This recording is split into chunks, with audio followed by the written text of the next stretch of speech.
This is your Barbados Today evening news update for Thursday, December 19. Thank you for joining us. I am Mary-Claire Williams.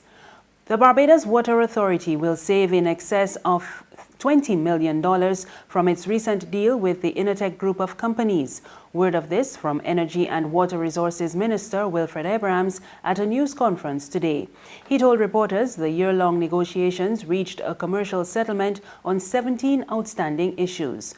Under the agreement, Abrahams announced that the new arrangement has also brought an end to the financing, leasing and maintenance arrangements, which significantly added to the cost of contracts and infrastructure.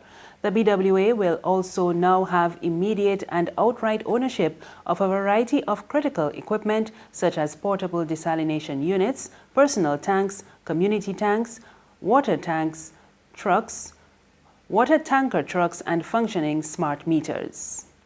From this particular deal, over the life of the BERT program, we are going to save a minimum of $20 million. It depends on how, and that's assuming the Water Authority pays back government for the Series F bonds and whatnot. The government has an arrangement to settle certain debts that occurred before a certain period with Series F bonds.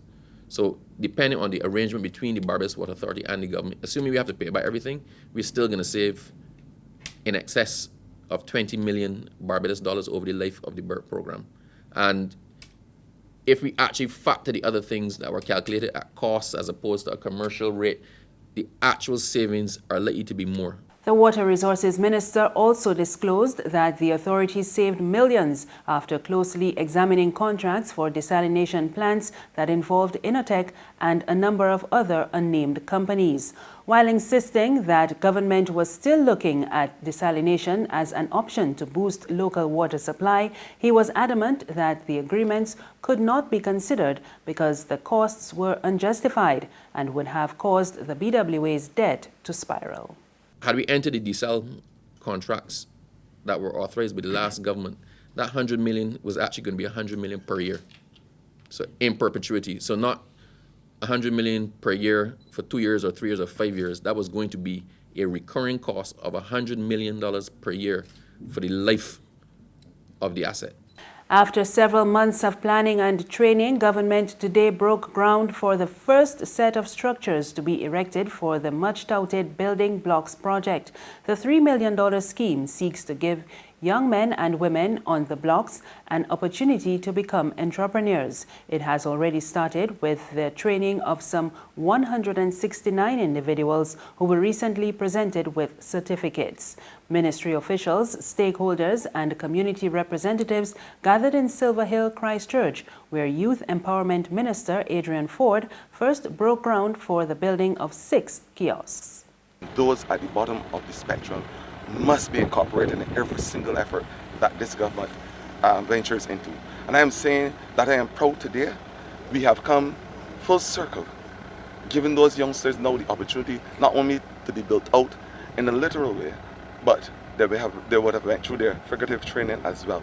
And we are saying to them that this area will have entrepreneurship, a drive and enterprise that will provide a viable income, so that for once in a lifetime, these youngsters will have the opportunity to make that paradigm.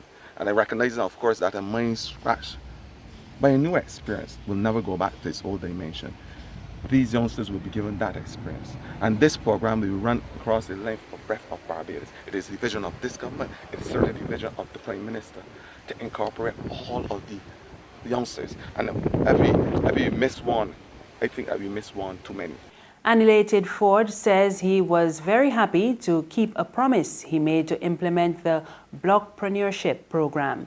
He added that it was about breaking down barriers and allowing young people to take part in what they were good at while earning a living. It's not the doctors and lawyers that will certainly carry this country forward, but it's the creative imagination of our young people. So they will create their own destinies, and that is where we as a government, we will operate as a conduit to connect those young people so that their ideas and their dreams will be realized. And that's what we are simply saying. So today I'm happy and to keep my promise certainly by this government, one which I would have articulated in Parliament as it relates to the blockpreneurship and the fact that we are going to change and redefine what persons would normally say as a block and an area where young people like. We are going to add to the beauty of the environment. There's regional and international news after this short break. Festive Friday at the Bridgetown Night Market at Pelican Craft Center. Kick off the weekend this Friday from 4 p.m. to midnight with loads of food, drinks, and entertainment. Get ready for Crop Over with the Rhythm Root Street Parade. Party like it's Kadooman Day on the street around Pelican Village with costume reveler, music, and more. It's Festive Friday. It's Festive Friday at the Bridgetown Night Market at Pelican Village Center from 4 p.m. to midnight. Admission free.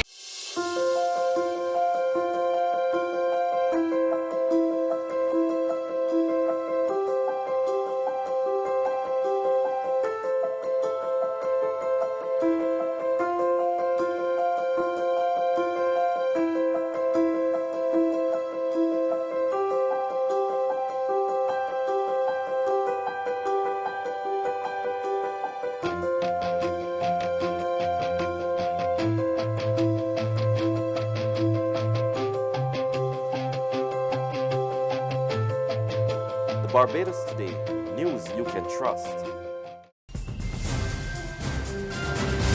The regional news now. In Guyana, 2 police officers found themselves on the wrong side of the law.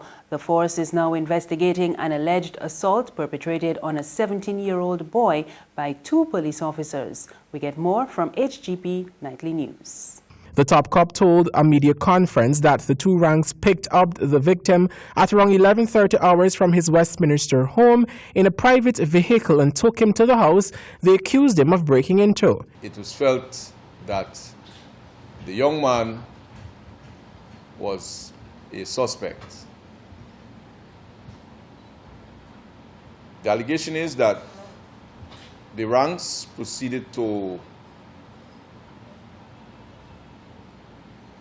inflict injuries on him. That is, he was beaten and he was also burnt about his body. The police say that after the ranks inflicted their will on the youth, his family reported the matter to the Wales police station on December 12.